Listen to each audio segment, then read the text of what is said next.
بسم اللہ الرحمن الرحیم۔ آج کی اس ویڈیو میں ہم ذکر کریں گے قرآن مجید کی اس سورت کا جو ابو لہب اور اس کی بیوی کے انجام کو بیان کرتی ہے۔ آئیے سورہ لہب کے الفاظ، اس کا ترجمہ اور اس میں چھپی نصیحتوں کو جانتے ہیں۔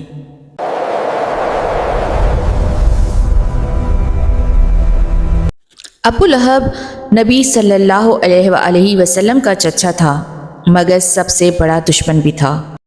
ابو لہب نبی صلی اللہ علیہ وسلم کو جادوگر، شاعر اور پاگل کہتا اور ہر جگہ لوگوں کو اسلام سے دور رہنے کا کہتا۔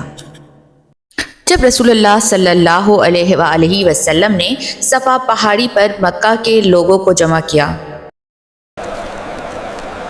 اور انہیں اللہ کے عذاب سے خبردار کیا تو ابو لہب نے غصے میں کہا، برا ہو محمد، کیا تو نے ہمیں اس لیے یہاں بلایا تھا؟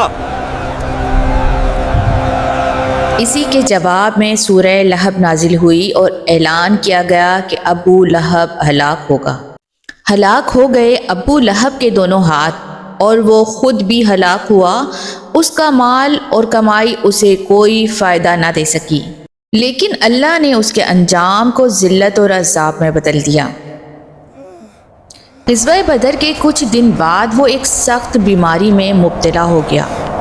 اس کے جسم میں پھوڑے اور زخم نکل آئے اور اس سے اتنی بدبو آنے لگی کہ لوگ اس کے قریب بھی نہیں جاتے تھے۔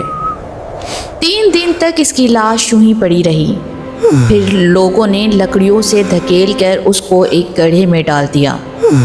ابو لہب کی بیوی ام جمیل یہ عورت بھی اسلام اور رسول اللہ صلی اللہ علیہ وسلم کی سخت دشمن تھی۔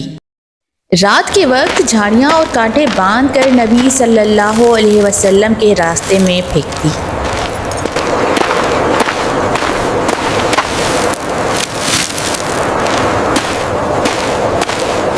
تاکہ آپ کے پاؤں زخمی ہو جائیں۔ یہ زبان سے بھی تکلیف دیتی اور نبی صلی اللہ علیہ وآلہ وسلم کو برا بھلا کہتی اور ان کا مذاق اڑاتی۔ اس لیے قرآن نے اسے اما لت الحدب کہا، یعنی کانٹے ڈھونڈنے والی عورت۔ اللہ نے اس کا انجام بیان کیا کہ قیامت کے دن اس کے گلے میں مونج کی رسی ہوگی اور وہ جہنم میں جائے گی۔ ابو لہب اور ام جمیل جو کہتے تھے کہ ہمارا مال اور دولت ہمیں بچا لے گا، نہ دنیا کا مال دولت کسی کو بچاتا ہے اور نہ اللہ کا عذاب۔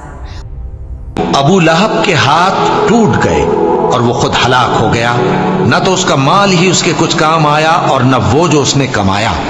وہ ضرور بھڑکتی ہوئی آگ میں داخل ہوگا اور اس کی بیوی بھی جو ایندھن سر پر اٹھائے پھرتی ہے، اس کے گلے میں مونج کی رسی ہوگی۔